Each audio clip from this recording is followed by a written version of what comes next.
Greetings. My name is Jonathan Harris, possibly better known to you as Dr. Zachary Smith of Lost in Space. I want to take this opportunity to thank those of you who have been kind enough to write to me through the years, expressing your approval of my work. I'm very grateful. And to those of you who have written expressing disapproval of my work, well, how dare you? On a mission to colonize a distant planet, the Robinsons. Their 3 children, a young scientist, a villainous stowaway, and the family robot were plunged into uncharted worlds and high adventure when they became lost in space.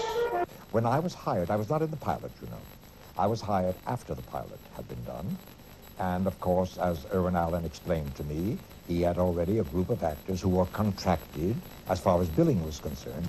It would never occur to me to violate any actor's billing because morally and ethically and professionally it's simply not done. However, as I pointed out to Irwin, in this group of lovely actors, because of my stature or status in the industry, I really should have been top of the heap, which was quite impossible because everyone was already contracted. So Irwin said to me, well, what are we going to do about it? And I said, I don't know. I'll go home and think about it. And we hadn't made the deal yet.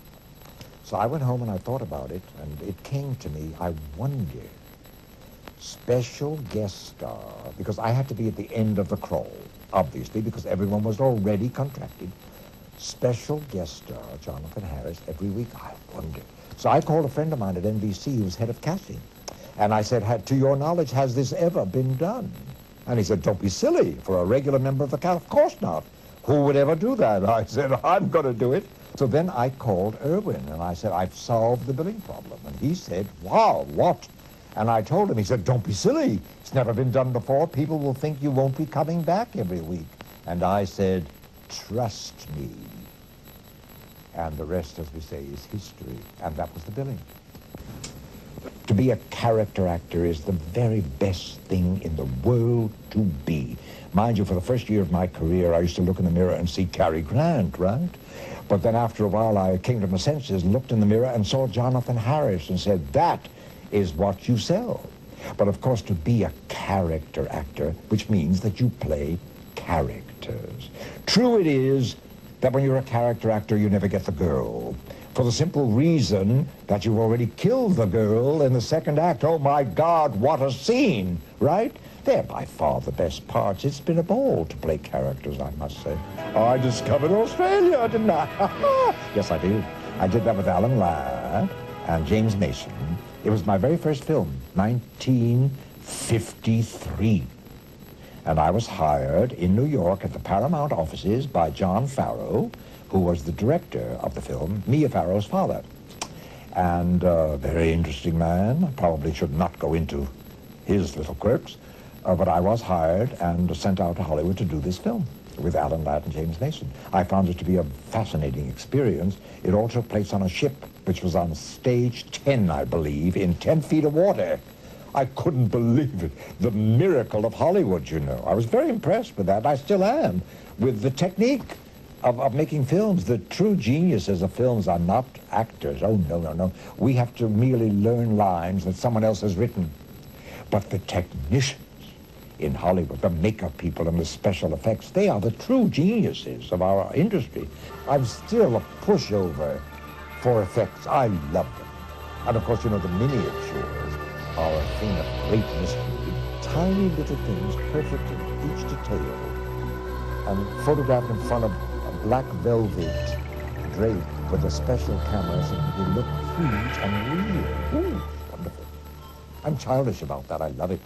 Speaking of that, do you remember there was a segment when a great papier-mâché boulder came crashing down onto Mark Goddard's leg, his foot, actually. Oh, this is a wonderful fan story, I think. And Mark acted up a storm of the terrible pain of this great papier-mâché boulder crashing on his foot, and I aided and abetted and I helped him, whatever.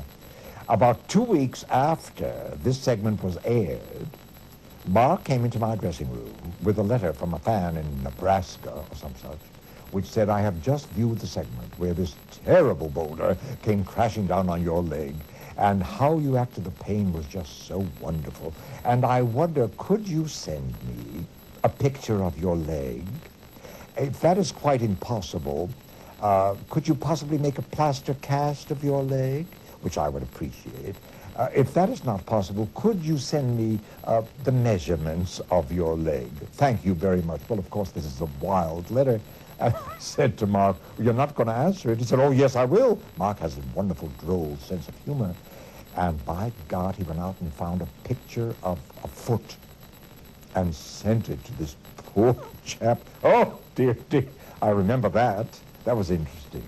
Fan mail is very interesting. I've had thousands and thousands of letters from all over the world. I've treasured them each, and I've answered every single one of them. Folks, I have, because it's my responsibility. You take the time to write to me, you will get an answer. And I have done that, and I'm still receiving tons of mail from all over the world, and it's a lovely, lovely thing altogether, I have to tell you.